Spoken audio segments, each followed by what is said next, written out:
حضرت عیسیٰ ابن مریم، کچھ لوگ کہتے ہیں بغیر باپ کے پیدا ہوئے، اور کچھ لوگ کہتے ہیں کہ وہاں ایک صاحب تھے جوزف، یوسف جس کو دوسرے لفظ میں کہتے ہیں، وہ ان کے باپ تھے. کیا صحیح ہے؟ میں اس کہتا ہوں جو دوسری بات ہے اس کا میں پہلے جواب دیتا ہوں کہ وہ بالکل غلط بات ہے اور قرآن کریم سے متصادم ہے. قرآن تعلیم بالکل واضح ہے کہ حضرت مریم کو اس وقت جب حضرت مسیح نے آپ کے پیٹ میں جنم لیا ہے اس وقت تک کسی غیر انسان نے چھوا تک نہیں تھا، اور فرشتہ خدا کی طرف سے جو انسان کا تمثل اختیار کر کے، کیونکہ فرشتے بھی ایسی چیزیں جو اس ننگی آنکھ سے دکھائی دے ہی نہیں سکتے، تمثل میں کشفی صورت میں دکھائی دے سکتے ہیں. تو فرشتے نے جب حضرت مریم کو پیغام دیا کہ میں خدا کی طرف سے تمہیں ایک پاک بیٹے کی خوشخبری دیتا ہوں، تو حضرت مریم نے کہا کہ نہ میں بدکار ہوں نہ میری ماں تھی، ہم دونوں پاک ہیں اور مجھے کسی انسان نے چھوا تک نہیں، پھر کیسی خوشخبری دے رہے ہو؟ اس نے جواب دیا کذالک، یہ باتیں درست ہیں، ان کے ہوتے ہوئے پھر بھی خدا کی طرف سے خوشخبری دیتا ہوں کیونکہ وہ اس بات پر قادر ہے کہ جب چاہے وہ جس طرح چاہے کوئی تخلیق فرمائے.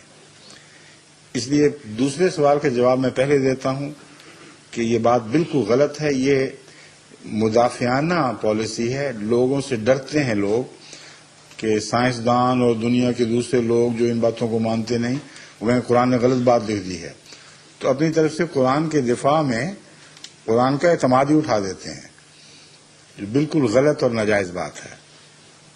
واقعہ یہ ہے کہ انسانی زندگی سے پہلے بھی تمام حیوانی زندگی میں ایسے جانوروں کی قسمیں ہیں جن میں، اور پودوں کی بھی ایسی قسمیں ہیں جن میں مرد اور عورت یعنی میل اور فیمیل، نر اور مادہ ایک ہی وجود کے اندر ملتے ہیں، اور اس کے نتیجے میں انٹرنل فرٹیلائزیشن بھی ہو جاتی ہے، باوجود اس کے کہ بالعموم خدا تعالیٰ نے ایسا نظام کیا ہے کہ ان دونوں باتوں کے اکٹھا ہونے کے باوجود دوسروں کے سپرم یا ان کے پولن سے وہ ایک دوسرا پھول یا جانور حمل ٹھہرا لے، لیکن اندرونی طور پر ہونا ممکن ہے اور قطعی طور پر سائنس کے لحاظ سے ثابت ہے.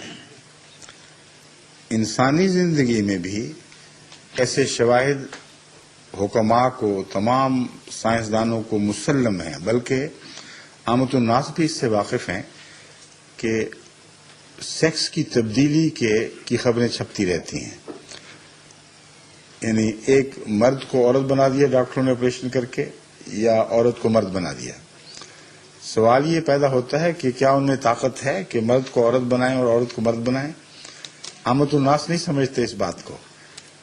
بات یہ ہے کہ وہ صرف اسی میں وہ تبدیلی ظاہر کر سکتے ہیں جس کو خدا تعالیٰ نے دونوں صفات سے بیک وقت متمتع فرمایا ہو. ایسا انسان جس میں مردانہ اعضاء بھی ہوں اور زنانہ اعضاء بھی ہوں، وہ جب تک ان دونوں اعضاء کے ساتھ بڑا ہوتا ہے دونوں میں سے ایک بھی پوری طرح نشو و نما نہیں پا سکتا. اس لیے بعض دفعہ ایک نسبتاً زیادہ طاقتور ہو جاتا ہے تو اس شخص کا رجحان اس طرف ہو جاتا ہے، بعض دفعہ دوسرا نسبتاً طاقتور ہوتا ہے مگر پوری نشو و نما نہیں پاتا تو اس کا رجحان ادھر ہو جاتا ہے. تو کہتے ہیں، ڈاکٹر پوچھتے ہیں آپ نے لڑکی بننا کہ لڑکا، تو وہ کہہ دیتا ہے یہ بنا دو، اور ڈاکٹر بناتا کچھ نہیں، خدا نے بنایا ہوا ہوتا ہے، ایک حصے کو کاٹ کر الگ کر دیتا ہے، پھر وہ آزادی سے نشو و نما پاتا ہے.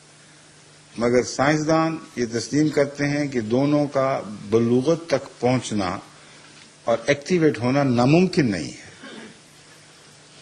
اور یہ بھی تسلیم کرتے ہیں کہ اندرونی طور پر ایسے سیلز ہو سکتے ہیں جو لڑکی نے اپنے آباء و اجداد کی نسل سے لیے ہوں اور رحم کے اندر موجود ہوں لیکن وہ نشو و نما نہ پا رہے ہوں. اور اگر وہ ایکٹیویٹ ہو جائیں تو رحم کے اندر ہی وہ عورت کے اووم یعنی انڈے کو وہ فرٹیلائز کر سکتے ہیں. اور یہ بھی وہ بات ہے جس کو دنیا کے ڈاکٹر تسلیم کرتے ہیں. لیکن اس قسم کی سیلف فرٹیلائزیشن کے متعلق عموماً سائنسدان یہ کہتے ہیں کہ ہمارے تجربے میں صرف اس کے نتیجے میں لڑکی پیدا ہونا ثابت ہے، لڑکا پیدا ہونا ثابت نہیں ہے. مگر اب جو نئی تحقیق مسلم ہو چکی ہے وہ یہ ہے کہ ہمارا یہ نظریہ غلط تھا. بعض صورتوں میں جس کو وہ تفصیل سے سائنسی لحاظ سے بیان کرتے ہیں، یہ ناممکن نہیں ہے کہ ایک عورت کسی مرد سے ملے بغیر بچہ پیدا کرے اور وہ بچہ لڑکا بھی ہو، لڑکی نہ ہو. تو سائنس نے جب یہاں تک تحقیق کر لی ہے تو اس کو غیر طبی کہنا ویسے ہی ناجائز ہے. مگر اعتراض صرف یہ اٹھتا ہے کہ کیا ساری کائنات میں جب سے دنیا بنی ہے ایک ہی شخص ہے جس کے ساتھ یہ سلوک ہوا ہے؟ اس کا جواب یہ ہے کہ ایک نہیں ہے، ہوتے ہوں گے بہت سے، مگر ایسی باتوں کو خاندان اچھالتے کب ہیں اور یہی شک کرتے ہیں کہ یہ شاید ناجائز بات ہو. اور ڈاکٹری تحقیق یا سائنٹیفک ریسرچ کا پرانے زمانے میں موقع ہی کوئی نہیں تھا.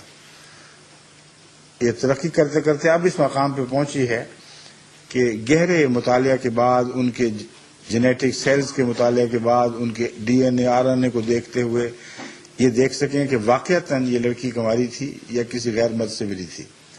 پہلے زمانوں میں کہاں یہ سہولتیں تھیں. اور ابھی بھی اگر کوئی واقعہ ہوگا تو کوئی بتائے گا نہیں کسی کو، کیونکہ لوگوں نے شک ہی کرنا ہے. اس لیے ایک ہی ایسا واقعہ ہے جہاں گواہی دی گئی ہے خدا کی طرف سے، بس اس کی انفرادی حیثیت گواہی کی حیثیت ہے، نہ کہ واقعہ کی انفرادی ہونے کی حیثیت.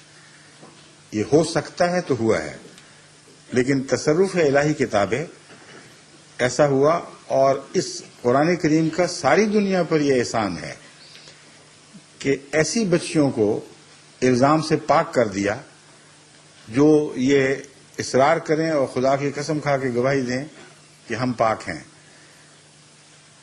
جب یہ پاک کر دیا گیا تو اب کسی کا یہ حق نہیں جب تک وہ اقرار نہ کرے یا دوسرا مرد پکڑا نہ جائے جس نے اس سے کوئی ایسی حرکت کی، اس کو کوئی سزا نہیں مل سکتی. لیکن اب سائنسی ذریعے سے یہ ممکن ہو گیا ہے کہ ایسی عورت کے دعوے کی تحقیق کی جا سکے اور پھر ثابت کر دیا جائے کہ واقعتاً معصوم تھی کہ نہیں تھی. اتنے لمبے جھگڑوں کی کوئی ضرورت نہیں، کیونکہ ایسے واقعات دبا دیے جاتے ہیں. تو قرآن کریم کی روح سے خدا ہر چیز پر قادر ہے، اس میں کوئی شک نہیں. لیکن ایک قادر ذات ایسے قوانین نہیں بنایا کرتی جس کو اسے خود توڑنا پڑے. اس لیے جماعت احمدیہ کا یہ مسلک بھی غور سے سمجھنا چاہیے. ہم ہرگز یہ نہیں کہتے کہ خدا ہر چیز پر قادر نہیں ہے. ہم یہ کہتے ہیں قادر بھی ہے اور حکیم بھی ہے. انسانی قوانین اس لیے ٹوٹتے ہیں کہ انسان مستقبل میں اپنے ذہن کو پہنچا نہیں سکتے کہ شاید یہ ضرورت پڑ جائے، شاید وہ ضرورت پڑ جائے. اس لیے بار بار قانون بنتے اور ٹوٹتے ہیں. قانون قدرت کا کمال ہے، اور یہ خدا کی ہستی پر سب سے بڑی گواہی ہے کہ 20 ارب یا کچھ کم سال سے یہ قوانین جاری ہیں اور ان کو توڑنے کی ضرورت نہیں پڑی. تمام قوانین مکمل طور پر ایک دوسرے کے ساتھ ہم آہنگی کے ساتھ جاری ہیں. تو خدا کو کیا ضرورت ہے ایسے قوانین بنانے کی جن کے مطابق بعد میں وہ کہے ہو یہ تو توڑنے کی ضرورت پڑے گی. اس لیے قوانین کے اندر گنجائش رکھی ہوئی ہے اللہ تعالیٰ نے. اس لیے غیر طبی باتیں وہ نہیں کیا کرتا، اس کی شان کے خلاف ہے. ہاں انسان بعض دفعہ اس کے افعال کو سمجھ نہیں سکتا، اور جو چیزیں آج غیر طبی دکھائی دیتی ہیں کل